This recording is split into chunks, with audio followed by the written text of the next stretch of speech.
So ఇప్పుడు కాకతీయ యూనివర్సిటీకే మీరు type writer కింద అప్లై చేశారా? రాలే, ఇయ్యలేదు. ఇప్పుడు అదే ఇన్స్టిట్యూట్ లో మీ గురించి ఒక లెసన్ ఉంది అని యూనివర్సిటీలో, సేమ్ యూనివర్సిటీలో ఓ ఫైన్ డే ఎర్లీ మార్నింగ్ అమెరికాలో సార్ కాల్ చేశారు.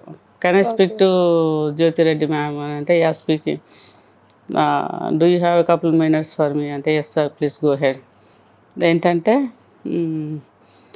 We need no objection certificate from you regarding the curriculum we are going to introduce about you in my English textbook of Kakatiya University, degree and BTech engineering. So ఎవరైతే application ని reject చేశారో అదే institute లో ఇప్పుడు ma'am గురించి ఒక lesson ఉంది. So మీకు ఆ ఫీలింగ్ ఎలా ఉంది మ్యామ్? అంటే రిజెక్ట్ చేసిన చోటే మీకు మళ్ళీ ఆ గౌరవం దక్కిందంటే చాలా ప్లేస్లో అది ఒక్కటే కదా, కాకతీయ యూనివర్సిటీలో లెసన్ ఉండటం అనేది చాలా పెద్ద అచీవ్మెంట్ ఆబ్వియస్లీ.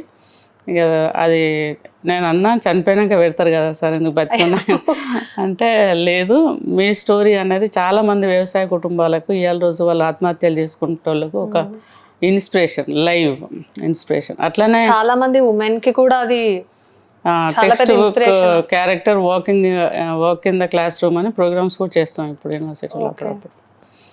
మీరు రాసిన బుక్ అది చదివి కానీ మీకు మెసేజ్ చేసేవారా లేదా రివ్యూస్ ఇచ్చారా? ఓ మై గాడ్, ఇప్పుడు కూడా కాకతీయ యూనివర్సిటీలో నా గురించి లెసన్ చదివిన వాళ్ళకు వాళ్ళు ఇన్స్పైర్ అయ్యి ఒక పేద వాళ్ళు కూడా అమెరికాకి వెళ్ళొచ్చు, ఎందుకంటే లెసన్లు అదే ఉన్నది. Lesson at I'm not defeated lesson name.